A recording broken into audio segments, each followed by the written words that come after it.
Lundi 8 mai, Babette de Rosière était invitée sur le plateau de France Info.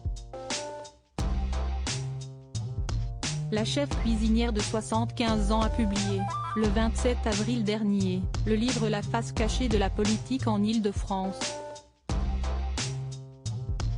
En promotion, elle a fait des révélations, cash, sur ses anciens rapports avec Valérie Pécresse.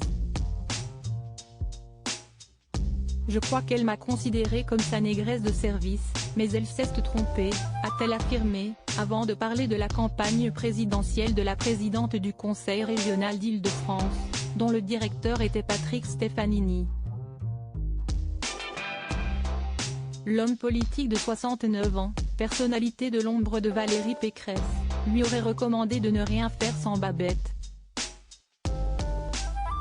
Ça veut dire que j'étais le faire-valoir de Valérie. J'étais partout. Elle voulait que j'aille soutenir tout le monde, tous les élus parce que ça faisait bien, a estimé la chef cuisinière qui se considère comme quelqu'un de populaire et qui avait donc une certaine influence auprès des Français. À ses yeux, sa notoriété a beaucoup servi à Valérie. Sur sa lancée, Babette de Rosière s'est remémoré une anecdote d'une fois où elle était, avec la femme politique, sur un marché pour rencontrer de potentiels électeurs. Les gens disaient « Je ne vais pas voter pour toi, la candidate à la présidentielle 2022, note de la rédaction, mais je vais voter pour Babette, elle nous fait rêver. » Et elle disait « Mais moi je suis vanille et elle est chocolat ».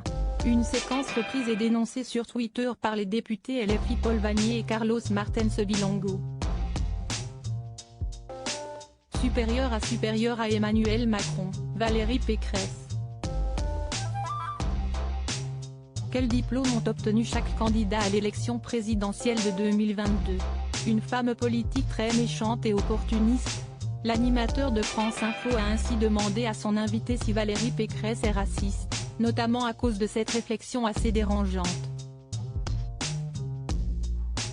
Nuançant ses propos, la femme politique et chef cuisinière a déclaré qu'elle ne s'était pas si est-il le cas, tout en assurant que la candidate à la dernière élection présidentielle ne porte pas les Outre-mer dans son cœur.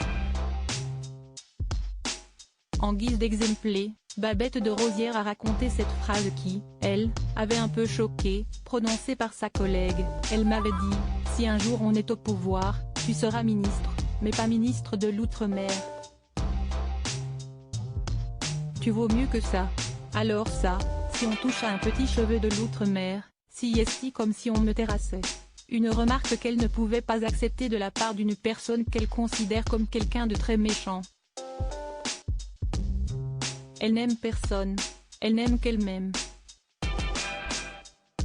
Elle fait des promesses qu'elle ne tient pas.